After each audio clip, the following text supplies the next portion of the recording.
Hello, everyone. My guest today is Colin Earl. He's the CEO and founder of Agiloft. Before the company, he worked at IBM, GE, and startups as a developer, product manager, and CIO. His vision was to dramatically boost the agility of business applications by removing the need for manual coding, and the company has now become the market leader in no-code enterprise software. Colin, are you ready to take us to the top? I certainly am. All right, market leader in no-code enterprise software is a big title. Quantify that for me. How do you know? There's a very limited number of applications out there that are truly no-code. We're leading the way. We were recently chosen by PC Magazine as providing the world's best contract management software. And in the Infotech Analyst Award said that the Agiloft Service Desk product was the market champion and best value. Can you give me a sense of like usage? So how many folks do you have using your suite of tools? Wow.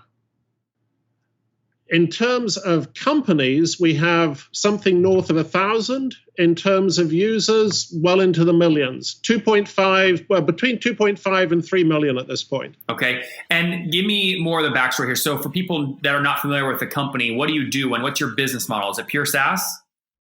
Yes, it's pure SaaS, but we also allow in-house deployments. So for the vast majority run on our SaaS service. For some, such as the US Air Force, that have a highly secure deployment, run inside their own firewall on the secure network. Got it. And walk me through some of the backstory here. When did you launch the company? I launched the company back in 91, but the no-code application, the Agiloft product that's our flagship these days, was launched 7 years ago. Okay. And did you bootstrap the company or have you raised capital? Bootstrapped. Totally bootstrapped. That's great. And where are you guys all based? Redwood City, Silicon Valley. Very good. Oh my gosh. So you've really resisted temptation. You're in the lion's den and you've managed to stay bootstrapped. That's good stuff. Thank you. Why strategically did you make that decision? The proposition that we would be taking to VCs, that we're going to be developing a product which will take in excess of 5 years to develop, a full no-code platform upon which it's possible to build enterprise-class products. And fight for a VC, 5 years from initial investment to hello world, not an IPO, but the first product built on the platform, is way too long. And of course, the VCs are calling us now that we've developed it, but they tend to have a very short time frame. We see enterprise software as being more like a marathon than a sprint. And we're making decisions based upon where we need to be and where our customers need to be 5-10 years from now. And tell us again, you mentioned the US Air Force and some other customers. Tell us how they're actually using you. Wow, that's a pretty broad range. Well, come on, but Colin, to be fair, that's like a fairly easy, that's like a business 101 thing, right? Absolutely. Well, let's take a couple of examples. Roche has contracts with hospitals, with suppliers, and those contracts are not just a paper contract, they're living documents. They're living documents which imply an obligation on the part of the customer to buy a certain quantity of drugs, reagents each month, and for the supplier, Roche, to provide service and maintenance in those machines. So, this is a way away from a simple purchase contract. It's a living, interactive document and back-end supply chain management to ensure that all parties meet their obligations. That's one example.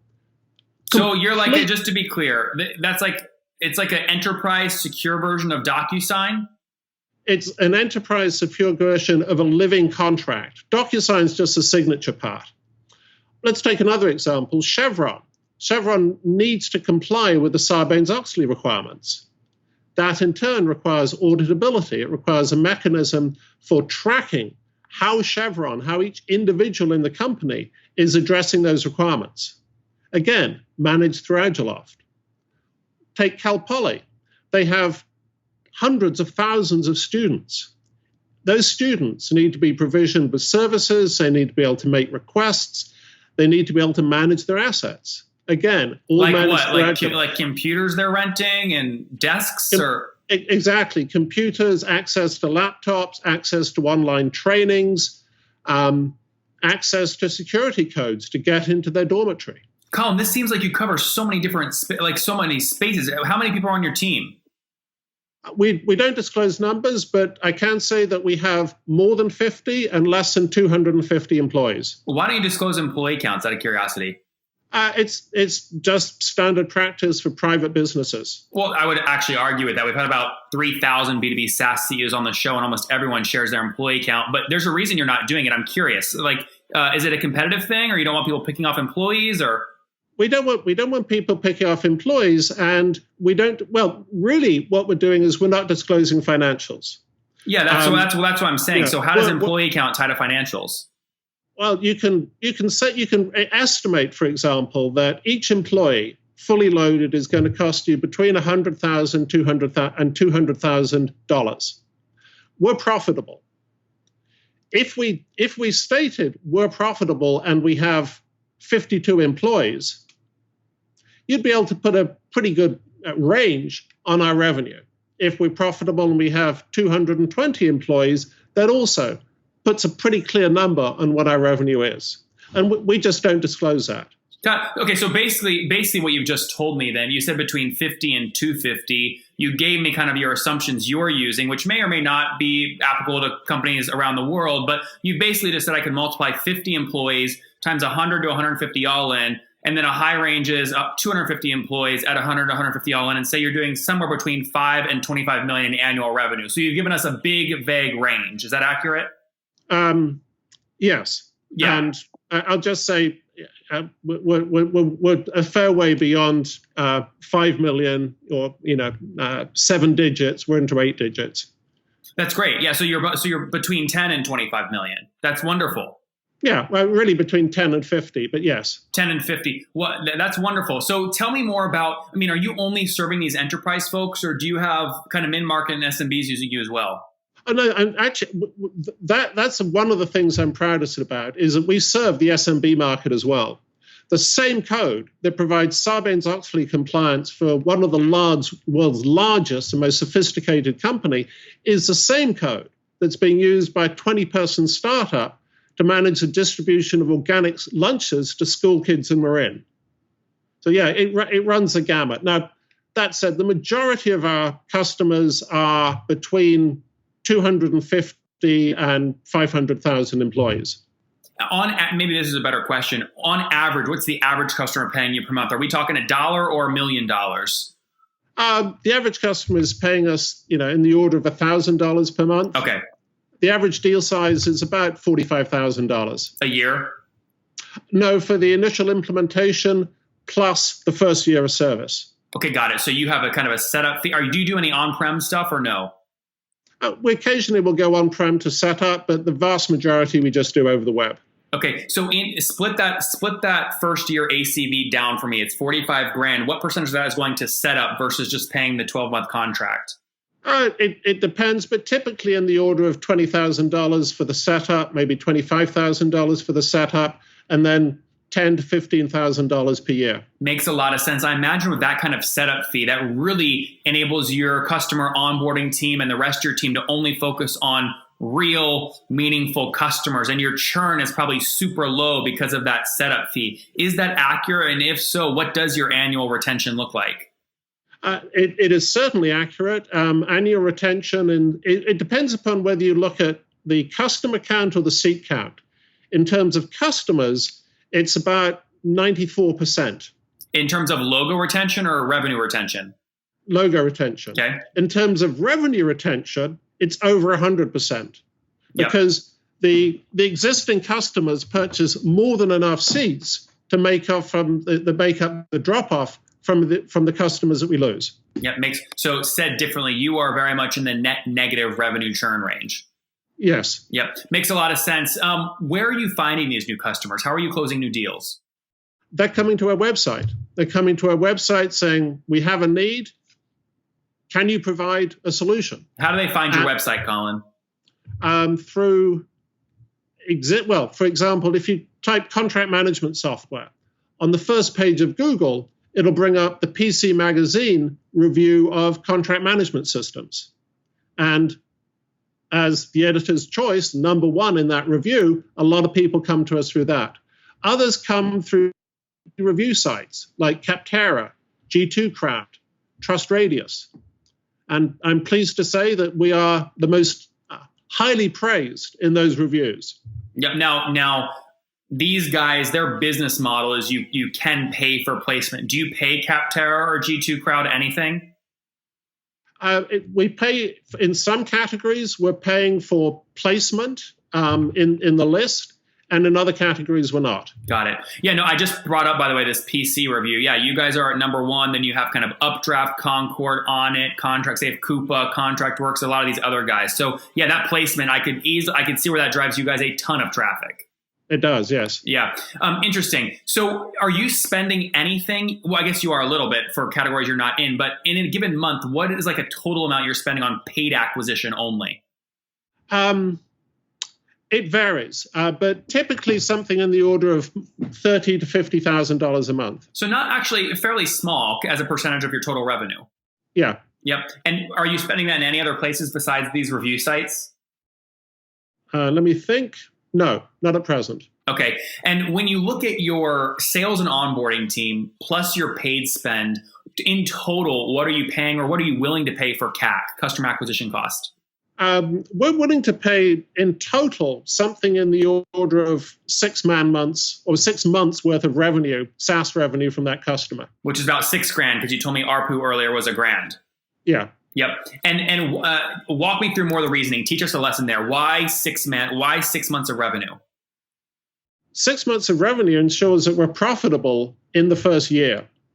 Now, the norm in the SaaS business, incidentally, is to be willing to pay up to 12 months of revenue. But we have a problem. We can't hire people fast enough to address existing customer demand. We're growing at over 40% per year. And we're based in Silicon Valley. In terms of revenue, by the way, or logos? Revenue. It is simply a nightmare hiring smart, qualified people in the Valley. We don't need programmers. We just need people who have attention to detail and natural intelligence, raw intelligence. And even there, it's really tough to find the caliber of individual that we need. So we're deliberately spending less on marketing and sales than we could, because if we were to spend significantly more, we wouldn't be able to meet demand. We wouldn't be able to provide the implementation services to make those customers live and happy. And to be clear, if you had a 12-month payback period and you were growing fast, adding loads of new customers every month, you would run into a cash gap problem since you haven't raised money. You have to keep that pretty tight. Well, actually, we've accumulated several $1 million in cash. So, no, we would be good on that front. Got it. Okay, good. That's totally fair. What do you assume lifetime value is of one of your customers?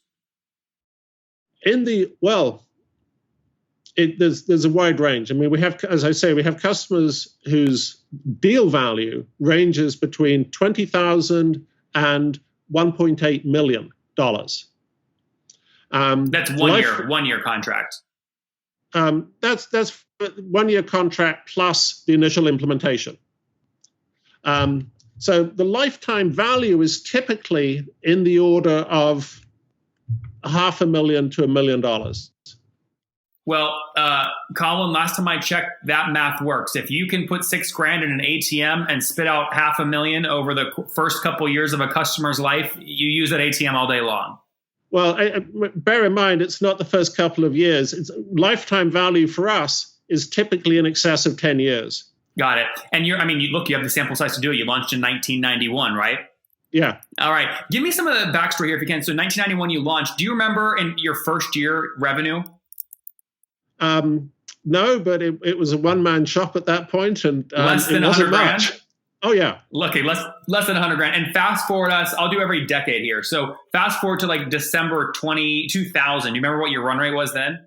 I don't, and I'm going to have to cut you off on that because I simply don't have those numbers. But what I could do is I could if you look at our revenue over the past 7 years, it's shown a really startling rise. We've been increasing revenue at 30 to 40% per year for the past 7 years.